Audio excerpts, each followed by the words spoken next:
Entrar no edifício do Centro de Comando Operacional de Lisboa é quase como estar dentro de uma daquelas salas que vemos nos lançamentos de foguetões da NASA. Ecrãs gigantes, ao fundo, com coloridas linhas que marcam a posição exata de cada um dos comboios a sul da Pampilhosa. Ou pelo menos de cada um dos comboios nas linhas que já têm sinalização eletrónica. Cada sinal é aqui visível, assim como as linhas que marcam os horários de cada circulação em todo o país. Quanto mais vertical é a linha, mais rápido é o comboio. É nesta área que Portugal soube estar mais à frente, apesar das disparidades que a nossa rede ainda hoje tem.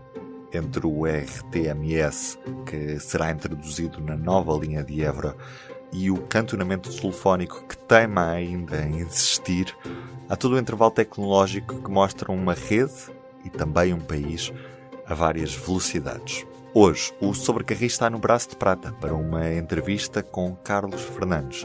É vice-presidente do Conselho de Administração da Infraestruturas de Portugal, ocupa o cargo desde 2016, foi também um dos rostos por detrás da RAV, responsável pela anterior vida da alta velocidade em Portugal.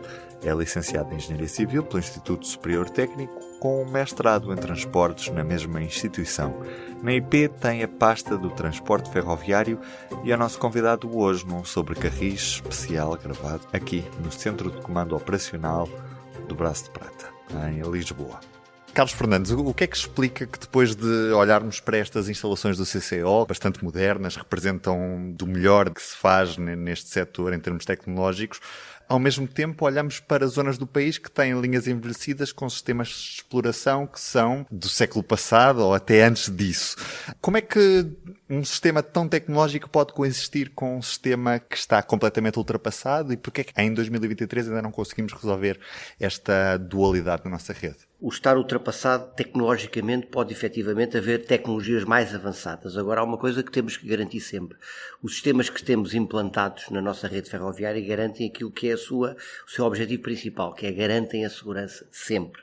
E o que nós estamos a fazer na rede é, vamos migrando os sistemas que temos e integrando-os a partir do comando dos centros de comando do Porto e de Lisboa e de Setúbal, garantindo sempre a segurança e obviamente que esta migração não pode ser instantânea. E portanto, nós estamos nesta altura, só para se ter uma ideia, no âmbito do Ferrovia 2020, a intervir em cerca de 600 km de sinalização e portanto isto mostra a dimensão do que estamos aqui a fazer e sempre que intervimos em termos de, por exemplo, dos encravamentos, o encravamento é o miolo da sinalização. Sempre que o fazemos, substituímos os encravamentos por encravamentos já compatíveis com os novos sistemas europeus.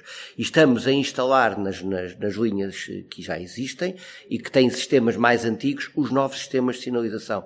Fizemos isso no Minhos, vamos fazer isso no Douro, estamos a fazer em Cascais, vamos mexer, por exemplo, no Algarve, vamos atualizar Sines, vamos atualizar a Beira Alta para sistemas também completamente padrão, pelo último, digamos assim, a última tecnologia existente e, portanto, estamos a fazer em muitas áreas da nossa rede.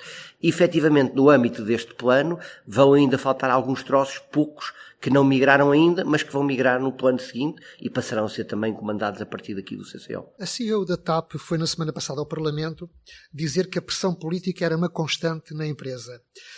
O Carlos Fernandes é administrador de uma empresa sob tutela do Ministério das Infraestruturas e altamente também dependente do Ministério das Finanças. Eu queria perguntar-lhe se, no caso da IP, também sente que a vossa atuação está condicionada com uma forte pressão política. Não, nós somos acompanhados pelo Estado, pelo Governo, pelas nossas tutelas técnica e financeira, mas numa posição de acionista e, portanto, de acompanhamento dos projetos. É o Estado e é o Governo que decide quais são os planos, obviamente, e estamos agora a discutir o Plano Ferroviário Nacional e, portanto, está em discussão pública. Quando ele estiver aprovado, irá ser comunicado à Infraestruturas de Portugal. Temos o PNI 2030, que foi também objeto de uma discussão pública alargada, que está aprovado e que foi já comunicado à IP e que a IP está a preparar para executar.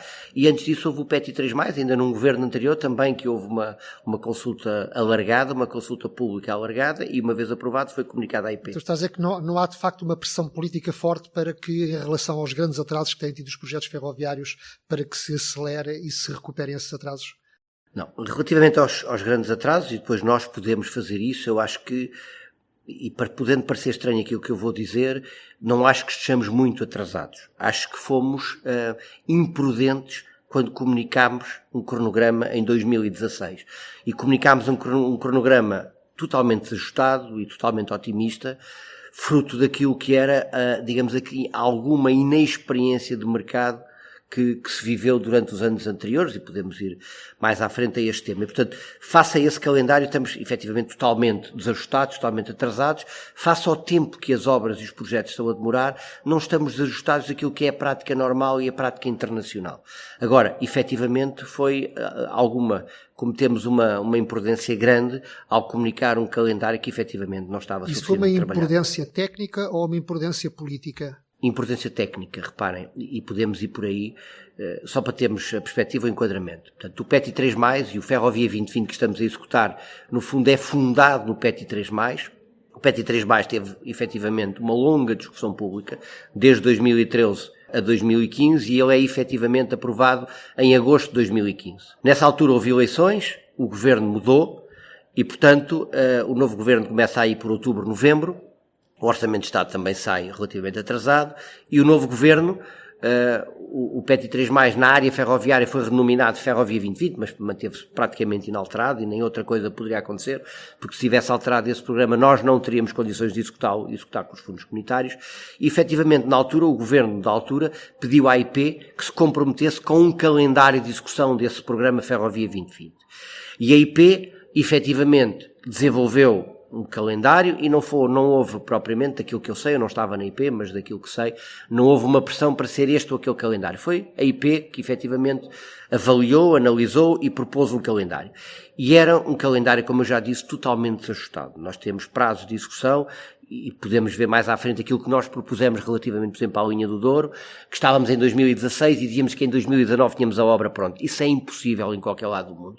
Entre 16 e 19, em 4 anos, não se faz uma obra ferroviária, considerando que a linha do Douro nem concurso tinha para contratação de projetos, não tinha avaliação de impacto ambiental, não tinha projetos executados, não tinha empreitadas, nada disso estava contratado, portanto é materialmente impossível fazê-lo, e isso que aconteceu no Douro, aconteceu no Oeste, aconteceu em vários outros troços. E, portanto, eu posso dizer que no dia seguinte à apresentação daquele calendário, alguns dos projetos estavam 4 anos atrasados. Não era possível fazer aquilo. Nós já várias vezes temos indicado como o calendário realizável, se tudo correr bem, cerca de 7 anos. Um pouco mais se as coisas correrem mal, mas efetivamente na produção daquele calendário, tecnicamente, nós produzimos um material desajustado e temos vindo a ser penalizados repetidamente, e bem, porque nós no fundo nos comprometemos nessa altura e já tentámos explicar, e aliás vários ministros depois na altura era o Dr. Pedro Marques, e vários ministros depois já tentaram explicar isso, e portanto tentamos que se perceba que efetivamente aquele calendário não era execuível. E estamos comprometidos, e aliás o PETI 3+, salvo erro, tinha, além do âmbito e dos orçamentos previstos, também um calendário previsto. E o calendário era o quadro comunitário 14-21, que na prática acaba em 23. E, portanto, esse devia ter sido o grande objetivo deste cronograma apresentado. Tentámos, de facto, ser mais ambiciosos do que era possível. E as questões são... Mas o Carlos Fernandes estava na altura na apresentação do Ferrovia 2020 em Certo. fevereiro de 2016. Era Tinha adjunto? experiência da RAV, tinha consciência desses prazos. Qual foi a sua primeira impressão ao olhar para o calendário do Ferrovia 2020? É como lhe disse, a minha impressão, a IP tinha, e lá está a autonomia da IP face à tutela. Eu na altura não estava na IP e posso testemunhar isso. Entrou apenas em agosto de 2016. Isso, entrei depois da apresentação, e esta apresentação foi em fevereiro de 2016. E posso testemunhar também neste papel que há uma total autonomia da empresa. E reparem, para vos dar algum... Porque é que o cronograma falhou? Reparem, em fase de projeto, não foi tido em atenção que a IP na altura passou a precisar de portaria e extensão de encargos. Ao contrário do que acontecia na anterior REFER, qualquer atividade que execute no ano seguinte mais do que 100 mil euros, e tudo custa mais de 100 mil euros, precisa de uma aprovação, caso a caso, das duas tutelas. E às vezes demora pouco e às vezes demora muito. E, portanto, isso acrescenta prazos. Não se considerou que vários destes projetos tinham precisado de avaliação de impacto ambiental. Nós tínhamos 2 exemplos, a linha do Minho e o Covilhã Guarda, em que não tinham precisado. Depois a Beira Alta também não precisou, mas pelo meio vários outros projetos precisaram de avaliação de impacto ambiental. O Douro precisou, o Oeste precisou, o Algarve precisou, só isto acrescenta 10 meses. Nós tínhamos previsto como prazos de concurso cerca de 6 meses. Em média, os prazos de concurso dos projetos demoraram 10 meses. Nós não entramos em conta, por exemplo, com o licenciamento. Não sei se vocês têm noção dos licenciamentos, o que é preciso para licenciar o corte de árvores de espécies protegidas. Nós temos, e só para se ter uma noção, nós temos que cintar as árvores. Só podemos cintar as árvores quando temos as parcelas do nosso lado, ou seja, que já temos a expropriação feita. Depois temos que convocar o ICNF. O ICNF tem que visitar, tem que identificar cada uma das árvores. Uma parte são árvores isoladas. O processo demora 3 a 4 meses até licenciar o corte. Outras são povoamentos. Nesses casos, nós temos que contratar um projeto de reflorestação noutro sítio, acordar com outro local para o fazer, submeter o projeto ao ICNF. Esse projeto tem que ser aprovado. Tem que ser levado a despacho de 2 ministros, Infraestruturas e Ambiente. Uma vez publicado em Diário da República esse despacho, o processo volta ao ICNF e só então é emitida a licença para cortar. Houve casos em que demorámos, apesar da excelente colaboração do ICNF, mais de 1 ano para conseguir cortar as árvores. Mas esses problemas existiam naquela década em que o país construiu centenas de quilómetros de autoestradas? Não. Este processo repara, quando construiu centenas de projetos, fez sobre modelos de PPP. Os processos de licenciamento, eventualmente, eram muito mais simples do que estamos a acontecer. E, por exemplo, esta questão dos plurianuais e tudo isso, essas autorizações não existiam. E, portanto, quando se contrata uma parceria público-privada, normalmente o processo é mais longo, mas depois existe, de facto, uma execução mais rápida do processo.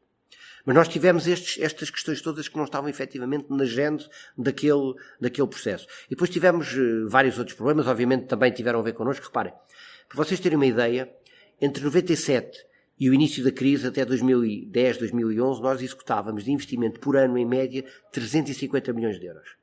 No período da crise, nós executámos em média 44 milhões por ano. Não executámos nada. Portanto, durante 10 anos, mais de 10 anos, nós não encomendámos um projeto fora. Ou seja, o mercado praticamente secou em termos de capacidade de projeto. E depois secou em termos de obra. E nós não fomos capazes de antecipar nessa altura, porque o mercado não estava a reagir também, o que é que iria acontecer. O processo de revisão de projetos foi kafkiano. As empresas, nós identificávamos exaustivamente todos os problemas com os projetos. Muitas vezes as empresas entregavam-nos os projetos revistos rigorosamente na mesma como tinham recebido. Sem ter revisto, não tinham gente para o rever. Houve alturas em que havia 2 equipas a fazer catenária em Portugal. Não havia mais ninguém a fazer catenária. O projeto catenária. E esses a que trabalhavam para todos os projetistas. Imaginem o que é que dá em termos de congestionamento. E, portanto, tudo isto não pôde ser antecipado no fundo desse cronograma. E por isso é que o cronograma, em alguns casos, como o Douro, que é um exemplo que vocês deram na vossa última emissão, no vosso último podcast, em que nós nos comprometemos em 2016 a ter a obra pronta em 2019. É materialmente impossível. É impossível contratar projetos, é impossível fazer projetos, avaliação de impacto ambiental, empreitadas, licenciamentos, expropriações, obra, e em 4 anos ser tudo pronto. Portanto, foi manifestamente desajustado aquilo que fizemos. Carlos Fernandes foi adjunto do Ministro do Planeamento e das Infraestruturas, Pedro Marques, em dezembro de 2015 e agosto de 2016, antes de entrar na IP. Sabe-se desde o início que, enquanto descendente do PETI 3+, os empreendimentos do Ferrovia 2020 eram essencialmente voltados para o tráfego de mercadorias e não visavam propriamente aumentar velocidades assim, uma grande escala. Estava dentro do governo, sabia que havia estes aumentos nos prazos todos, pelo menos daquilo que nos tem estado a dizer. Isto também não teria sido uma oportunidade para estes projetos terem mais objetivos, em vez de serem só para as mercadorias, também terem mais objetivos nos passageiros, tendo em conta que havia esta demora adicional. Ou seja, poderia-se demorar mais tempo, mas no final de contas os ganhos poderiam ser muito maiores, não só para as mercadorias como também para os passageiros. E chegou a dar essa indicação ao Ministro Pedro Marques na altura? Estas coisas não vivem de indicações a ministros. Havia um programa que estava aprovado, que era o PETI 3+, que teve anos de discussão pública e chegou a um resultado final, que teve uma avaliação ambiental estratégica, foi de novo haver uma consulta pública, foi plasmado numa ação do Conselho de Ministros e foi aprovado. E, portanto, o regressar e rever este programa todo teria custado anos. Além de que o projeto, ou o programa, ou o plano de investimentos também era ajustado àquilo que eram as capacidades financeiras do país. Nós tínhamos um plano que custava 2 mil milhões de euros e que tinha um conjunto de objetivos. Outro plano diferente não custaria 2 mil milhões de euros, custaria, com certeza, bastante mais. Se nós estivéssemos a falar em alterações de traçados, que obrigassem a túneis e viadutos, tudo isso atiraria para valores completamente diferentes. E reparem, um dos problemas, por exemplo, um dos projetos, isto aconteceu na Beira Alta. Os problemas que nos aconteceu na Beira Alta é que o âmbito não estava suficientemente bem definido. A Beira Alta, ao contrário dos outros, tinha um âmbito mais aberto. E muito do tempo que se perdeu na Beira Alta foi na discussão do objeto, do que é que se ia fazer. E já na fase de projeto. E, portanto, isto consumiu-nos um ano e meio a discutir mais variantes, menos variantes, mais traçado, menos traçado, etc. E, portanto, tudo isso consome muito tempo. Se nós temos reaberto o plano, e isso foi uma matéria que o Governo disse, nós vamos fazer política pública, vamos fazer aquilo que está previsto. Depois vamos avaliar no próximo plano, e o PNI é claramente diferente. Mas nós, quando virmos agora os primeiros resultados do PNI, e nós à frente podemos falar um bocadinho sobre isso, vamos ver que há uma coisa que vai acontecer. É que o custo por quilómetro vai aumentar muitíssimo. Em média, face àquilo. Nós temos... Mas o retorno também será muitíssimo maior, certo, provavelmente. mas tem que haver recursos. Diogo, tem que haver recursos. O que estamos a falar aqui foi de um plano que visava, além das mercadorias, visava outras coisas, que era recuperar rapidamente a rede ferroviária. Tinha um backlog imenso e que se estava a acumular. Nós precisávamos a beira alta, nós já não aguentávamos a beira alta como estávamos. Além disso, havia um plano de eletrificação que estava a ser atrasado há anos. O Douro, o Algarve, o Oeste, o Minho, estava há anos para ser eletrificado. Se nós fôssemos reabrir tudo isso não seria feito neste quadro comunitário e íamos perder 1.000 milhões de fundos comunitários. Agora, vamos refletir outra vez, vamos reabrir. E o problema destes ciclos de investimento muito grandes é que as opções tomam-se no arranque do ciclo. O Minho, por exemplo, o Minho e a Beira Baixa eram dos poucos projetos que já estavam feitos. Eles foram discutidos com como é que um projeto se faz na casa. Primeiro de tudo, para se perceber. Nós, antes de arrancar com um projeto, vamos definir o âmbito. Como é que definimos o âmbito? Consultamos todas as áreas internas à empresa, desde o património para ver as estações, desde o asset management para ver as necessidades de infraestrutura, tudo. Avaliamos com os operadores, o que é que os operadores necessitam em termos de investimento. Avaliamos com os municípios, quais são as soluções de supressão das passagens de nível. E isso fecha-se para o Oeste, em que o projeto Salvo Erro foi lançado em 2014, fechou-se em 2013, 2012, 2014. E é com esse âmbito que nós contratamos o projeto. E é isso que vai à rua.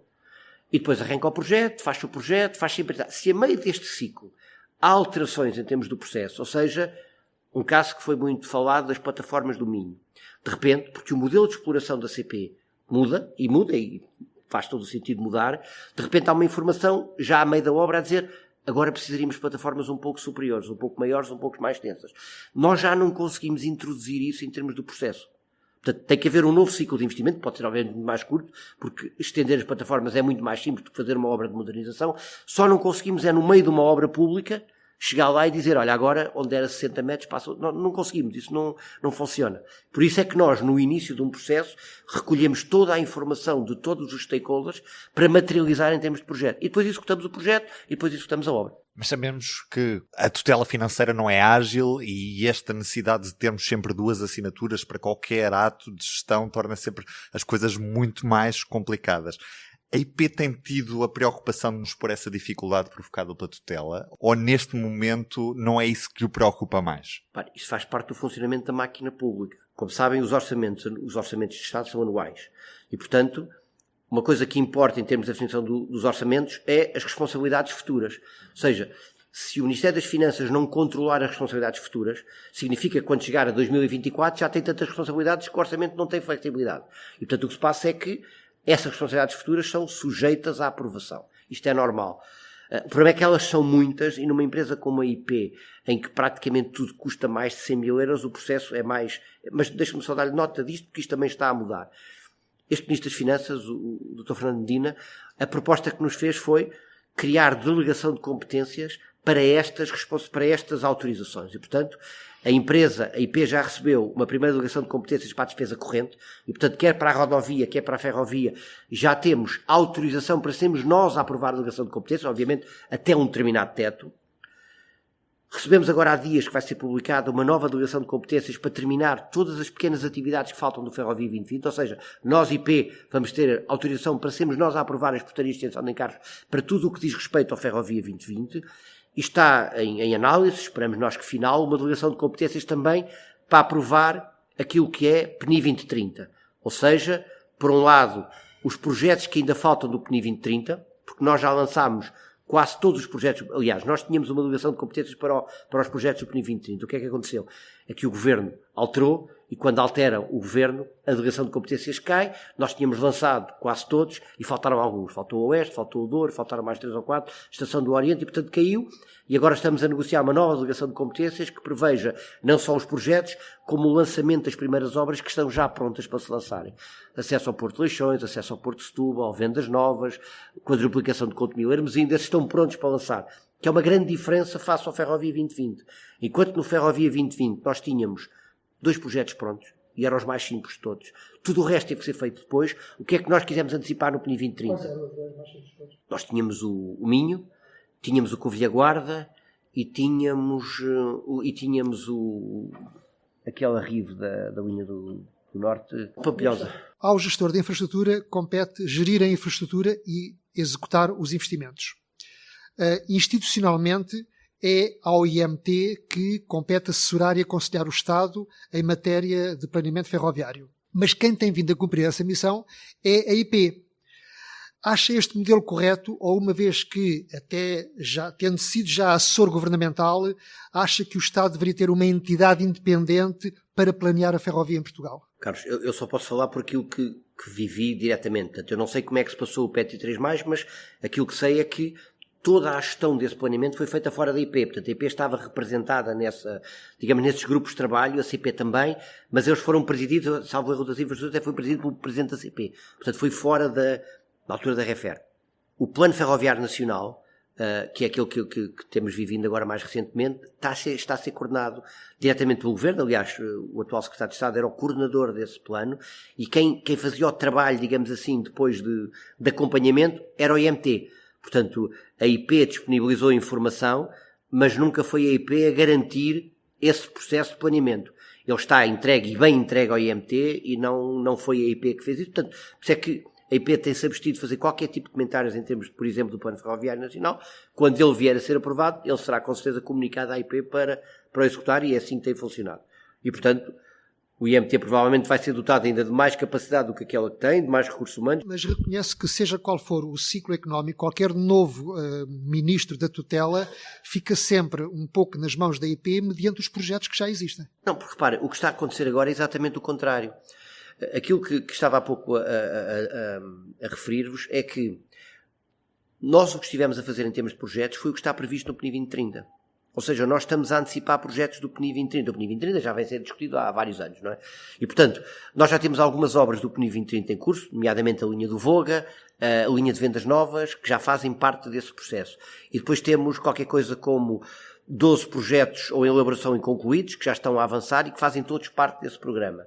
E depois temos um conjunto, como já disse, de outros 9 projetos que estão a aguardar, mas fazem todos parte desse pacote do PNI 2030. E, portanto, aquilo que acontecerá com o plano ferroviário é que nós teremos uma panóplia de projetos / empreendimentos que é preciso fazer, e os governos poderão mandar a IP com antecedência executar esse projeto. Os projetos são ativos, reparem. Tudo o que é fazer um projeto, nós estamos agora a fazer... Vamos ter provavelmente a autorização para avançar com o projeto do Pocinho Barca d'Alva dentro de dias. Esperamos nós que já está assinado e vai ser publicado. E nós, dias depois, vamos lançar o concurso para o projeto. Tanto quanto sei, ainda não há financiamento garantido, ele há de aparecer alguns. Mas o facto é que de termos o projeto pronto é um ativo importante para que, assim que houver essa capacidade financeira, ele poderá ser executado. E, portanto, aquilo que eventualmente teremos feito menos bem foi que, durante o período da Troika, em que houve muito pouco investimento, provavelmente deveríamos ter dedicado um bocadinho mais a fazer projeto. Não teríamos deixado os projetistas cair tão fundo, e quando arrancou, teríamos projetos para fazer. E isso, além de só ter esses 3. O facto desses prazos também terem sido demasiados ambiciosos neste ciclo de investimentos do Ferrovia 2020 pode fazer com que tenhamos de reprogramar fundos europeus, ou seja, perdê-los neste quadro de financiamento? Nós, mais do que os atrasos, do que os prazos, nós temos essencialmente 2 grandes preocupações. Uma é que o país não perca €1 que seja de fundos comunitários. E isso asseguro-vos que está a ser tratado para que não haja perda rigorosamente nenhuma de qualquer euro de fundos comunitários. A segunda preocupação que temos é que tudo aquilo que está previsto que a IP possa fazer, em termos de investimento ferroviário, não deixe de ser feito. Pode ser feito um bocadinho mais à frente, um bocadinho menos à frente, mas todos os investimentos previstos devem ser realizados. Depois é uma questão de gestão de fundos, entre projetos diferentes, entre áreas. Se, por exemplo, é possível comprar um material circulante agora, posso antecipar esses fundos e depois gastar na infraestrutura a seguir. Essa gestão está a ser feita. Por exemplo, o CEF, ao contrário dos fundos nacionais, o CEF é para toda a Europa. E face ao que aconteceu em toda a Europa, primeiro com o Covid e depois com a guerra na Ucrânia, e a guerra da Ucrânia tem impactos fortíssimos na área ferroviária, porque tem muito a ver com o aço, com os AMVs, com o carril, com tudo isso, introduziu aqui problemas complicados. A Comissão Europeia autorizou, pela primeira vez, pelo menos que a gente se recorde, em que os financiamentos do CEF se prolonguem para 2024. Portanto, tudo o que é CEF pode ser ainda executado em 24 em todos os países sem perda de fundos. Só para vos dar uma nota, por exemplo, a meio da crise de Covid, confidenciava-me uma das multinacionais de sinalização que trabalha cá, que Portugal era o único país onde estava a trabalhar. Portanto, eles tinham as suas obras paradas na Europa inteira e Portugal era o único sítio, obviamente com limitações, obviamente com atrasos, mas Portugal era o único sítio onde se continuava a trabalhar. E, portanto, os impactos que aconteceram em Portugal aconteceram igualmente nos outros países todos e não foi com certeza por causa de Portugal que a Europa mandou deixar prorrogar o CEF durante um ano. Quais são as sinergias internas da IP resultantes da fusão da REFER com as Estradas de Portugal nas áreas meramente operacionais e de planeamento e projeto? Repara, é um tema também que é um tema importante. Dentro dos dois modelos, digamos assim, o modelo de integração vertical, aquilo que existe como maior vantagem, que é conhecida e que é sabida, é da coordenação. Da coordenação do planeamento, da contratação de investimentos, da circulação, da relação com o cliente, da partilha de informação. Portanto, as sinergias da integração vertical são essencialmente na área da coordenação. E nós podemos assegurar a coordenação, e há muitos países que o fazem, não tendo as empresas juntas, mas temos empresas separadas. Aliás, as empresas que estão juntas estão numa holding, também estão separadas. Não é? Do lado das vantagens desta ligação e da ligação do modelo multimodal, nós temos, por um lado, a médio prazo, a questão do financiamento. E o financiamento é importante. Nós estamos sentados em cima, diga assim, de um valor de dinheiro futuro significativo associado às portagens, que podem ser utilizados claramente para financiar o bolo, que é a ferrovia, e temos casos aqui até que pode funcionar rapidamente. Mas, por exemplo, em termos de sinergias, planeamento estratégico, desde as coisas pequenas às coisas grandes, por exemplo, as supressões das passagens de nível, os terminais multimodais, tudo isso, estamos a trabalhá-los em conjunto e, de facto, têm sinergias importantes. A desagregação geográfica, nós somos entidades, REFER e Estradas de Portugal, com a mesma desagregação geográfica. No fundo, temos unidades que se juntaram ao longo do país todo, em muitos sítios, até na própria estação. Tínhamos a parte rodoviária, que agora está a integrar, na Guarda isso é uma realidade, Aveiro vai ser, e muitos outros sítios estamos a tratar. Tudo o que é contratação de gestão, projeto e obra é relativamente semelhante. Temos o processo de contratação é relativamente semelhante. A nossa engenharia tem muitos pontos comuns entre uma área e outra. Nós temos um departamento de engenharia que é só ferroviário, catenária, sinalização, tudo isso. Temos um departamento que é só rodoviário, seja a pavimentação, tudo isso, mas depois tudo o resto, desde a drenagem, terraplanagens, obras de arte, túneis, etc. Tudo isso é comum. Portanto, há de facto uma sinergia em termos de projeto e em termos de obra. Dá-vos um exemplo. Quem está a coordenar as 3 obras da plataforma do Évora-Elvas foi o responsável pela coordenação do túnel do Marão. Fez um trabalho absolutamente excepcional essa equipa no túnel do Marão e nós estamos, porque a obra rodoviária é muito pouca, nós no fundo estamos a aproveitar recursos da parte rodoviária para fazer. A nossa área de empreendimentos, já agora, de grandes empreendimentos, tem os grandes empreendimentos rodoviários e ferroviários. Agora temos um ou outro rodoviário, mas no quadro anterior só tínhamos ferrovia e, portanto, obviamente que esse apoio é importante. Toda a parte da condução dos processos expropriativos, nós nunca teríamos conseguido ter este projeto a andar se não tivéssemos em casa as 2 melhores equipas de expropriações do país, a das estradas e do caminho de ferro, que estavam todas a trabalhar no caminho de ferro durante o Ferrovia 2020. Não imagino uma loucura que foi expropriar a Beira Alta. Não é que as parcelas sejam grandes, mas são milhares de parcelas, com informação que não existe, com pessoas que são herdeiras e que não sabem tudo isso, e, portanto, é também uma sinergia importante. Toda a área das telecomunicações, ou seja, nós integramos as 2 redes de telecomunicações e o valor do ativo hoje é muito superior ao que nós tínhamos antes por causa das redundâncias. A nossa área de telecomunicações, obviamente, o primeiro objetivo é servir a empresa, mas a partir daí é servir o país, servir as outras organizações, as Vodafones, etc. E hoje o valor deste ativo é muito superior ao que era antes, porque temos as 2 áreas, obviamente, também junto.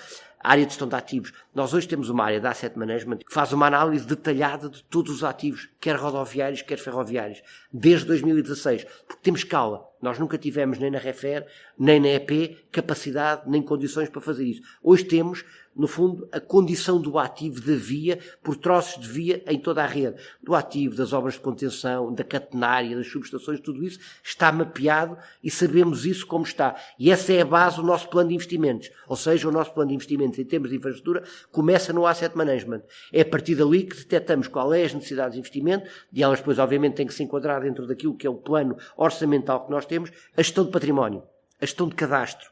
É uma coisa que obviamente integramos tudo aquilo que é a gestão de património que não está em utilização, toda a gestão de cadastro. Nós temos centenas de milhares de parcelas que temos que cadastrar, que carregar no SIG. Estamos a fazê-lo rodovia, estamos a fazê-lo na ferrovia.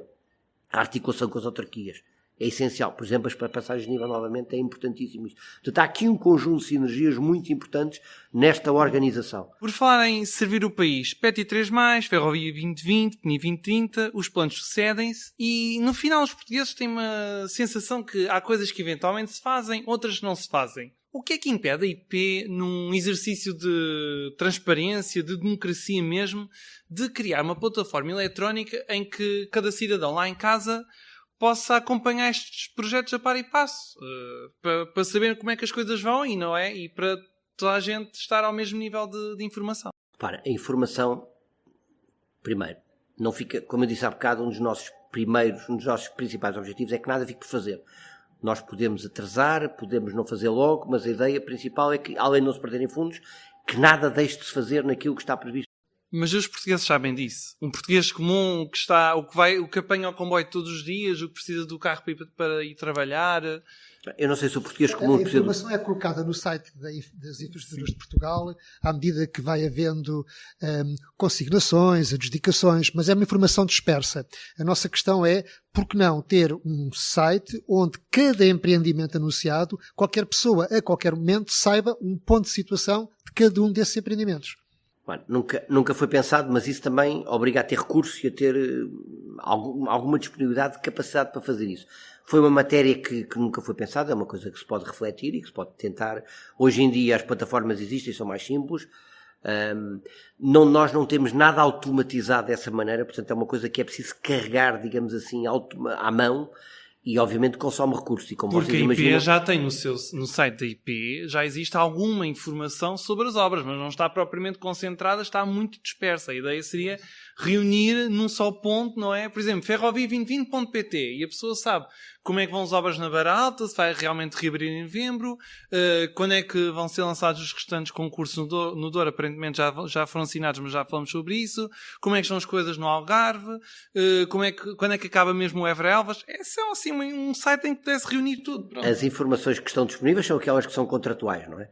Portanto, quando é que nós reabrimos... Sim, mas estão dispersas, mas compreendo a sua resposta. Queria perguntar-lhe o seguinte, faz sentido que se tenha decidido modernizar só metade da linha do Oeste, deixando a outra metade, Caldas-Louriçal, como uma ilha desligada do resto da rede?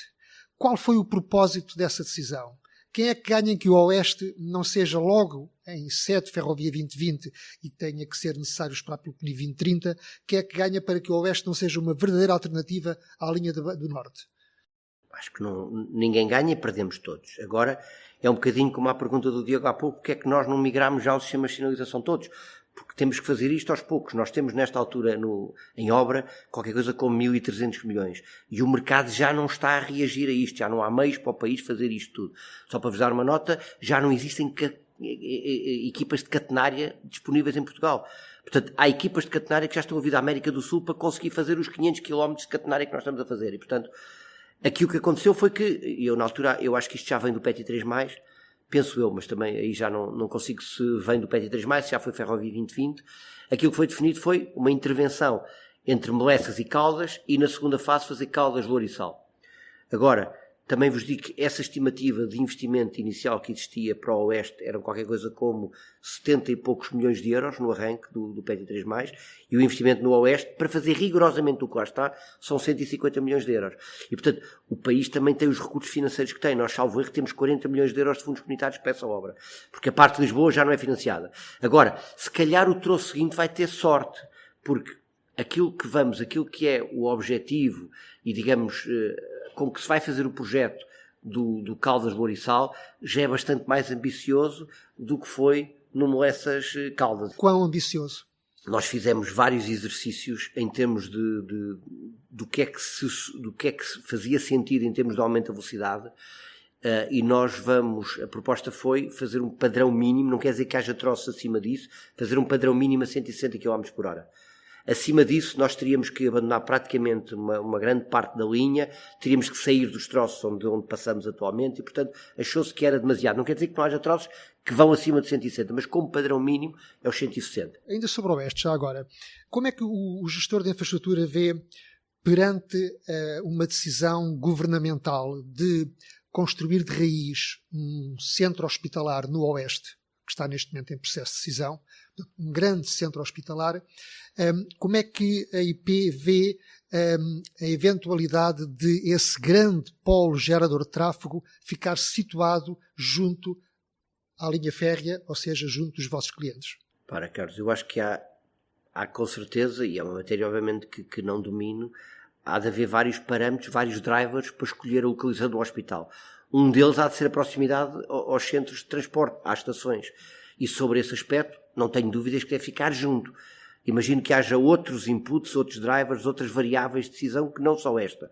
Agora, quanto a esta, é óbvio que deveria ficar junto a... Aliás, já tivemos inclusive reuniões com autarcas para discutir isso, e para discutir isso que surgiu no âmbito de outras conversas, e obviamente faz todo o sentido ficar junto à linha do Oeste, até pelo investimento que estamos a fazer na linha do Oeste, e tudo aquilo que depois vamos fazer com alta velocidade e tudo isso.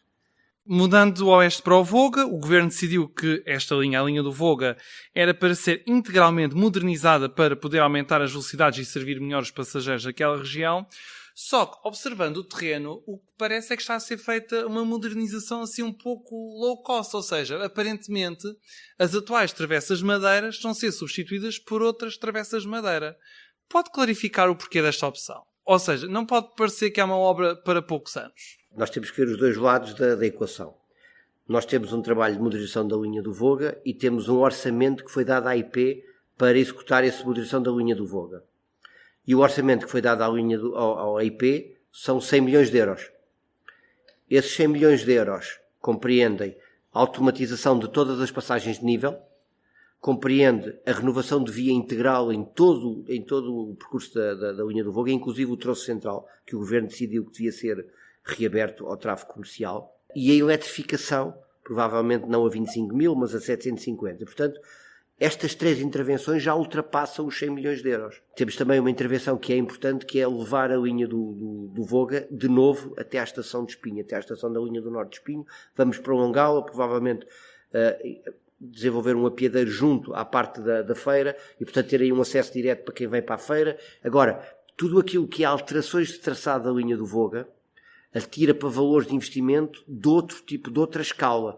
E a opção das travessas? Para a opção das travessas. As travessas de madeira também são duráveis.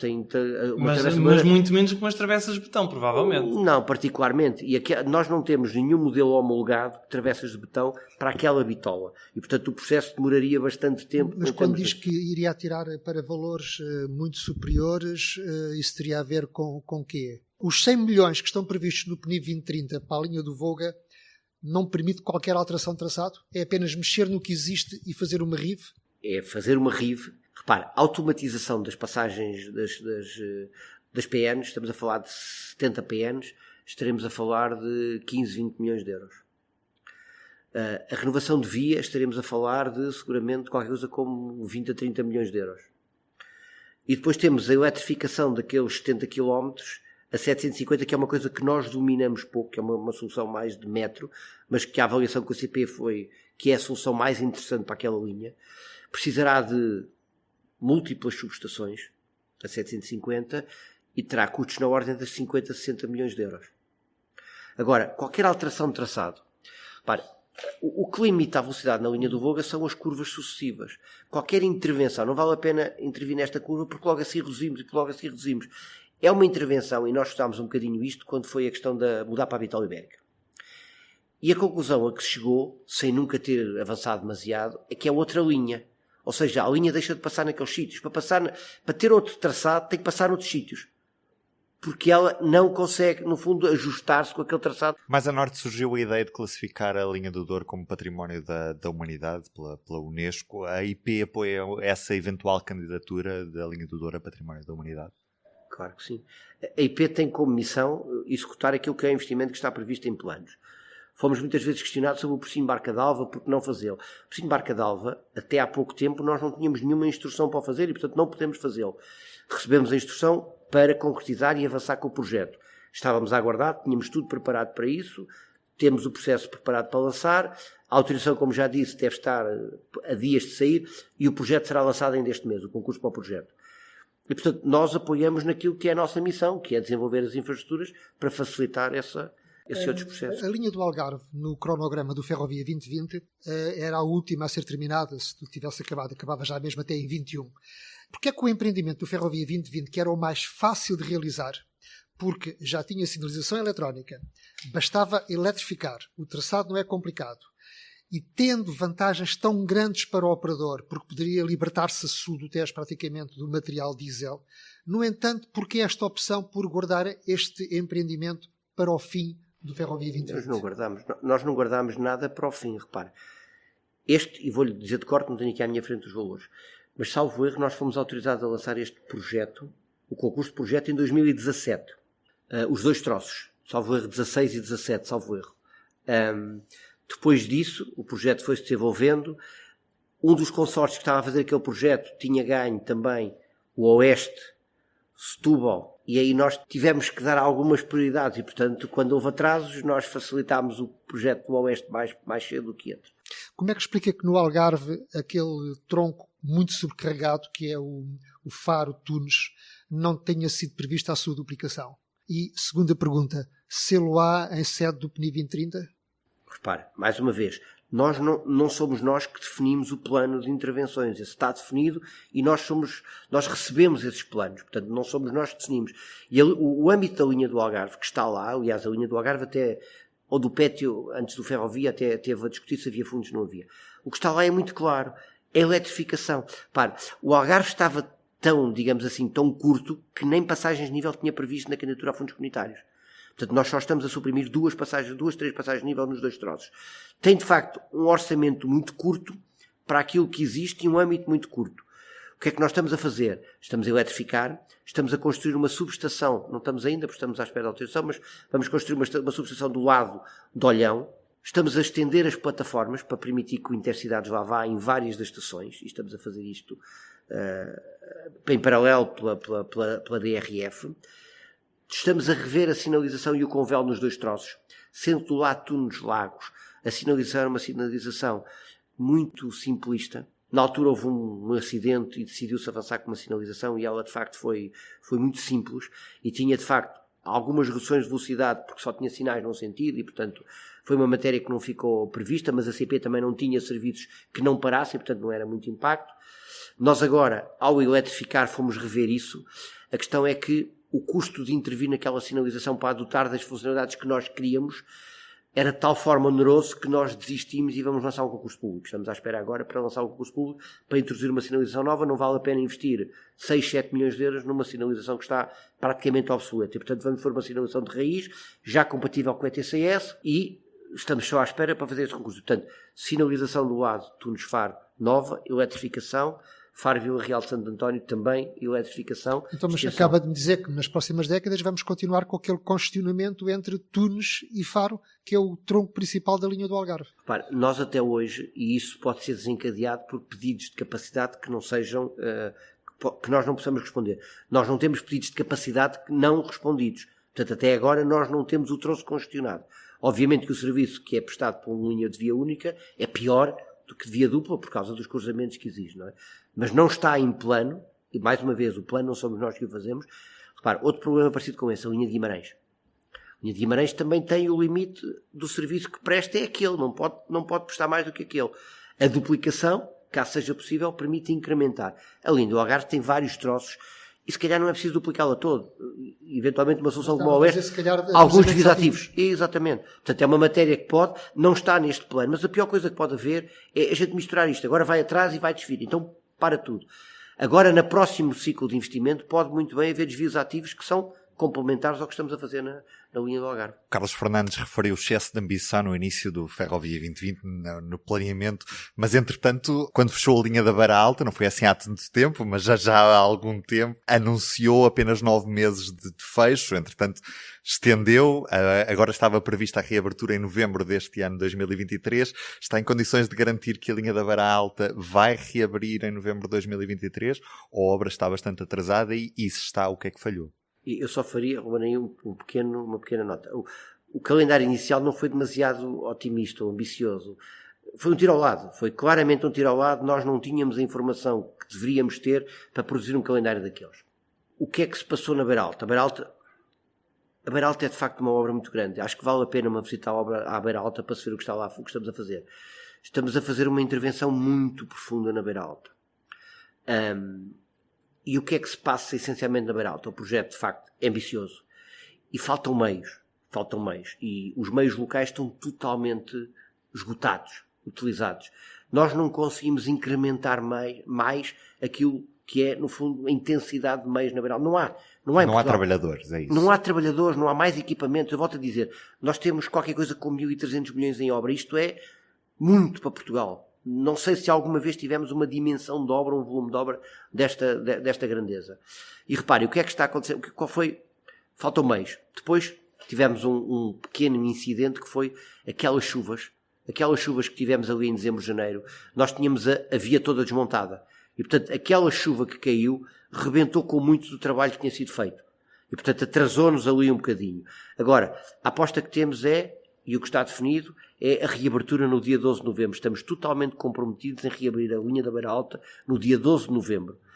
E, sabendo que, para isso ser possível, nós temos de ter um período para novamente instalar a sinalização, pôr tudo a funcionar, para que dia 12 de novembro possam passar comboios de novo naquela linha. Mas faltam meios neste momento, se não há trabalhadores suficientes para assegurar a carga de obras que existe neste momento, como é que podemos garantir às pessoas que em 2030 vamos ter alta velocidade de Lisboa-Porto? Há recursos para isso? São obras diferentes. São obras muito diferentes. Mas também exigem os mesmos trabalhadores, exigem as mesmas pessoas? É diferente. É muito diferente. Repare, uma obra nova, como é a obra do Évora Elvas, mesmo assim relativamente diferente, porque é desbravar terreno. Uma obra como a Beira Alta é quase uma obra de relojoaria, é preciso ver onde é que está o poste. Ir a uma obra como aquela é preciso ver onde é que pomos o poste, onde é que está a drenagem. Há muita mão de obra envolvida. Portanto, o rácio de trabalhadores por milhão de investimento é muito superior ao de uma obra nova. Repare, o grande volume de investimento da linha de alta velocidade são túneis e viadutos, se calhar 1/3 do valor, e túneis e viadutos, mesmo assim, é uma coisa que se faz quase de forma automática, com muito menos recursos. Na relojoaria, em que ponto está o processo de compensação aos operadores pelo encerramento da Beiralta? O processo dos operadores está fechado, repare. Fechado em que ponto? Houve um operador da nossa parte. Houve um operador que foi, digamos assim, mais preocupado em, de facto, despachar o processo. O de mercadorias ou de passageiros? A CP está fechada há muito tempo. Porque a CP é relativamente padrão, tradicional fazer isto. Não há nenhuma novidade. É um protocolo, faz-se os autocarros, nós pagamos, não há problema nenhum. Com os operadores de mercadorias nós fizemos uma coisa completamente nova. Foi para que quando a linha da Beira Alta abrisse, mantivéssemos o tráfego, nós o que lhes propusemos foi um modelo em que para o cliente final seja neutro, a linha da Beira Alta está fechada. E foi algo que eles consideraram que resolvia totalmente o problema deles. E, portanto, foi um modelo criado de raiz. E, portanto, negociámos um protocolo primeiro com a Tacargo, chegámos a acordo de forma relativamente rápida, submetemos ao AMT, a AMT avaliou do ponto de vista regulatório, do ponto de vista jurídico, e deu-nos a aprovação a este protocolo. Portanto, o modelo, o princípio está aprovado, o protocolo está aprovado, está assinado, está submetido, está para pagamento. Eu penso que o que faltava ali era que, penso eu, que a Tacargo, eu não sei se já está a pagamento ou não, mas que a Tacargo entregasse toda a informação, porque nós para pagar precisamos de informação. E qual é que tem sido o prazo de pagamento já agora? O prazo é quase imediato, isso não é. O problema disto é o seguinte, reparem, nós o que estamos a pagar aqui é, imaginem, o comboio que vem para Beira Alta trazia, por exemplo, 42 contentores. Ao vir para Beira Baixa só traz 40. O que nós fazemos é pagar os outros 2 por transporte rodoviário. Ou seja, o operador que está a contratar o comboio é como se a Beira Alta estivesse a funcionar. E, portanto, no dia que voltar a funcionar, ele está lá na mesma. Mas nós temos que ter toda a informação das faturas, dos caminhões, dos meios, dos maquinistas, etc. E é isso que tem estado um bocadinho a demorar o processo. Mas com os operadores está tudo muito tranquilo em termos da relação connosco. Há uns dias o Jornal de Negócios afirmava que um dos troços da nova linha Évora-Elvas-Badajoz atrasaria mais um ano sobre o calendário que existe, por exemplo, no diretório da rede e que eventualmente teriam de ser reprogramados os fundos comunitários. Isto é mesmo assim? Não. Não é então quer exercer assim. o direito de resposta, eventualmente, ao esclarecer? Não, eu tenho grande respeito pelo trabalho da Maria João Bavo. E de facto houve ali atrasos da nossa parte em responder e dar essa informação, e a informação terá fluído só com alguma informação de obra e não corresponde à verdade. Primeiro, portanto, como sabem, aquela obra tem 3 primeiros troços que estão a ser construídos. O troço do meio já está entregue há muito e, portanto, já tem travessa, já tem balastro, já tem carril. A variante de Évora também já tem travessa, carril, já tem balastro. O troço da Comsa é entregue esta semana e, portanto, nesta altura ficam 2 troços e a variante entregues prontas para trabalhar e, portanto, já estão a ser colocados os postos de catenária por aí fora. O que é que falta? Falta o troço final da SACIR. Esse troço tem 2 pontos críticos, um que é a passagem superior ao viaduto A6 e outro que é uma escavação muito grande em que estava previsto que, no fundo, aquelas terras pudessem ser usadas para a própria construção e afinal não podem, portanto tem que ser levadas a vazador. Foi necessário encontrar vazadores na zona e eles são relativamente hoje. Tirando esses pontos, grande parte da plataforma está também concluída. O contrato que foi assinado com a Mota ETD, que são os empreiteiros da superestrutura, previa fevereiro de 24 como conclusão desse troço.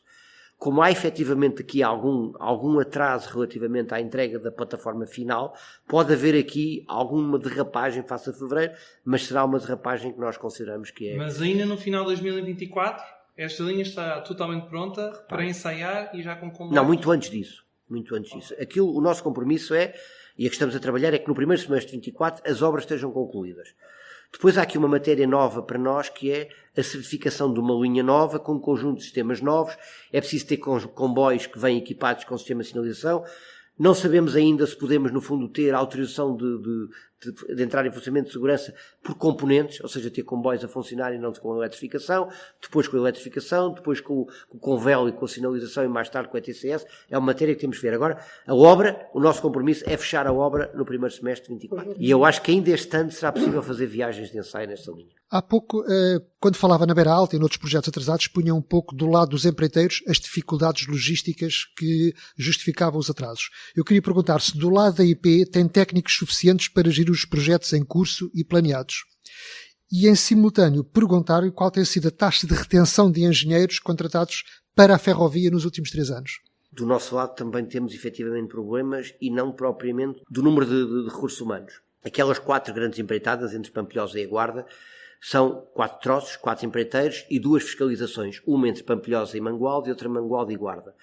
E devido a problemas de impugnação sucessivo, ainda não temos fiscalização entre Pampilhosa e Mangualde. Ou seja, a nossa equipa de gestão de empreitadas, de obra, dos empreendimentos, está a fazer o trabalho de gestor de dono de obra e de fiscalização com uma equipa de fiscalização muito reduzida. Portanto, estão praticamente a trabalhar dia e noite para conseguir responder àquilo. Segundo problema, a assistência técnica é dada pelo projetista. Ora, o projetista do primeiro troço, a fase, faliu.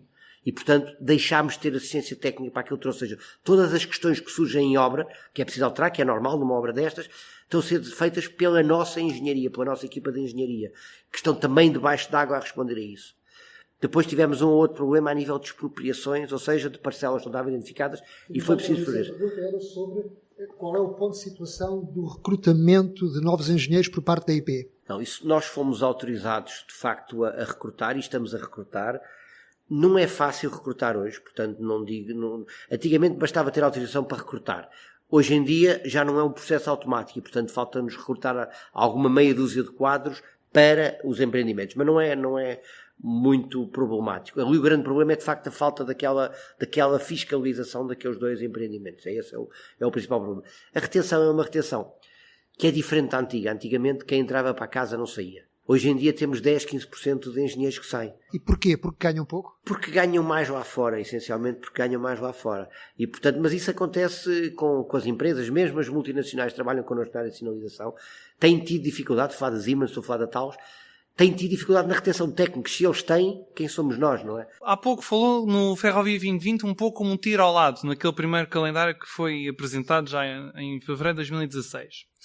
O que se passa com as outras obras do PNI 2030, porque o PNI 2030 não é só o Lisboa-Porto e o Porto Vigo. Porque as obras do PNI 2030 que estavam programadas para 2025, já vimos todos que derrapam cerca de 5 a 6 anos. Sim, mas aquela no seu último artigo sobre a questão dos prazos e que, no fundo, coloca os 7 anos sobre o PNI 2030, É um exercício que se pode fazer também sobre o Ferrovia 2020, ou seja, colocar 7 anos a partir do momento em que nós somos autorizados a lançar o projeto. E sobre isso é que eu dizia há pouco que não estamos muito atrasados. Se nós colocarmos esses 7 anos sobre o momento em que somos autorizados a fazer o projeto, em qualquer um dos empreendimentos nós não estamos muito atrasados. Então, mas não aprenderam nada com isso quando fizeram o cronograma do PNI 2030? Aprendemos. E o que é que começámos a fazer no PNI 2030? Qual foi o maior problema do Ferrovia 2020? Atraso nos projetos. Ou seja, chegámos a 16 e 17, 3, 4 anos depois, 6 projetos lançados. E o que é que fizemos? Pedimos automaticamente ao Governo a autorização para lançar. E lançámos uma grande parte dos projetos, uma delegação de competências. Tivemos uma, esgotámos-la, tivemos a segunda. O problema é que, a meio da segunda, mudou o Governo. E, portanto, nós fomos obrigados a pedir uma segunda e estamos ainda a negociar esse processo. Mas nós estamos estou a falar agora a ver os números, estamos com 12 projetos já do PNI 2030 que estão já em fase de execução.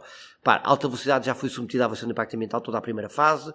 Temos a duplicação do Alverca-Castanheira, o Castanheira-Zambuja, temos o Couto Mil-Hermosina, a duplicação está pronta, com a avaliação de impacto ambiental pronta para lançar a empreitada, ligação ao Porto de Leixões, dia pronta e projeto pronto, ligação ao Porto de Setúbal, parte ambiental pronta e projeto pronto, Casa Branca-Beja está a avançar já o projeto de execução para depois ir a ambiente, com contratação já neste quadro, por ser um Bombel de duplicação também está a avançar e está o projeto em desenvolvimento, Ramal de Alfarel está o projeto já praticamente pronto, Estação de Elvas, plataformas, estamos a ver. Faltam-nos alguns projetos que é a ampliação da Gare do Oriente, a linha do Douro Régua-Pocinho, o Oeste de Caldas-Louriçal, a ligação de Cascais à Cintura, que também não arrancou ainda, a nova linha de Sines-Grândola, que são essencialmente os projetos que nos faltam lançar do PNI 2030. Porquê? Ficámos sem autorização. Estamos à espera nas próximas semanas de ter autorização e pôr estes concursos também na rua. Agora, se nós somarmos os tais 7 anos ao Ferrovia 2020, não nos vamos atrasar muito.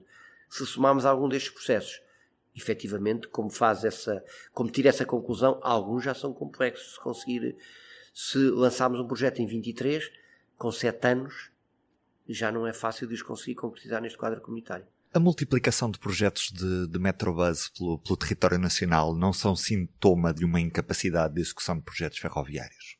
Não me parece que eles estejam a nascer em sítios onde nós tivéssemos tido planos para construir linhas ferroviárias, daquilo que eu me recordo. Há sítios onde já existem linhas e o Metrobus acaba por ser relativamente paralelo. A questão de Leiria, a questão do Algarve também, mais ou menos. Eu acho que o Algarve, conheço mal, mas o Algarve será aí complementar Sim. à própria linha ferroviária. Tudo o que seja fazer projetos de Metrobus, de autocarros e esta alteração do modelo agora dos autocarros, em que passam a ser as CIMs ou os municípios a tomar conta dos autocarros e os agregam às estações de caminho de ferro, ou seja, já deixa de haver concorrência e passa a haver complementaridade, é um salto brutal em termos da qualidade de vida para as pessoas e para aquilo que é. Mas a ferrovia perde escala, não é? Quando se fala num Metrobus entre Olhão e Faro, ou entre Marinha Grande e Leiria, ou entre Amealhado e Coimbra, estamos a falar de um sistema alternativo paralelo à via férrea. Não passa por nós, quer dizer, não.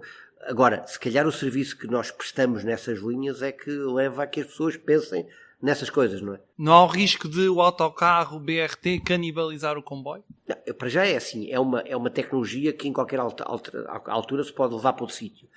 E se nós efetivamente, e quando avançarmos com a modernização do Caldas-Louriçal, acho que mata isso tudo, quer dizer, o projeto que estamos a preparar ou que vamos preparar, mata esse processo todo. Quando amarramos alta velocidade aí, e trazemos o serviço de alta velocidade à estação de Leiria e agarramos depois a linha do Oeste modernizada a tudo isso, quer dizer, já não há BRT, assim sejam cumpridos os prazos. Claro, assim seja cumpridos os projetos. Primeira questão. E depois os prazos. Agora, alta velocidade, eu só dizer-vos isso. Alta velocidade, o nosso grande objetivo é lançar o primeiro concurso até ao final do ano. Já temos, nesta altura, em avaliação de impacto ambiental, os primeiros 2 troços, entre Porto e Oiã, entre Oiã e Sor, já estão no ambiente em avaliação.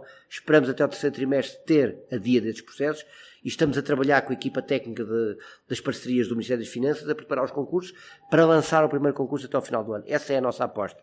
Submetemos uma candidatura de 730 milhões a fundos comunitários, que esperamos ter a resposta em julho. Com tudo isto e o lançamento do projeto até ao final do ano, esperamos ter sucesso em ter alta velocidade. Este episódio foi gravado no CCO de Braço de Prata a 10 de Abril. Eu sou o Ruben Martins e comigo estiveram, como sempre, Carlos Cipriano e Diogo Ferreira Nunes. Subscreva o podcast na sua aplicação preferida para poder ouvir sempre os episódios primeiro. Fica à sua espera. Até ao próximo episódio. O público fica no ouvido.